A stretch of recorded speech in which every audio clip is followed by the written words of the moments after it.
Добрый день, это моя ВАЗ-2107. В прошлом году я менял трапецию в сборе, поставил трапецию фирмы Трек.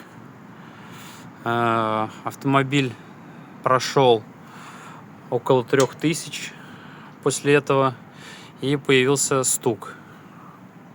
Возможности не было посмотреть. Вот сейчас немного степлело, я решил снова слазить. И вот какие недочеты я наблюдаю.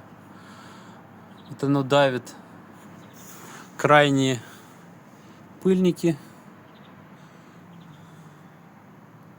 Здесь тоже есть. И средняя часть, она стучит. Вот сейчас продемонстрирую.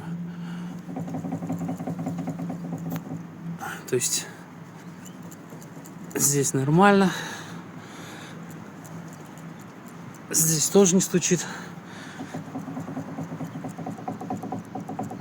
А вот средняя часть стучит. Вот так.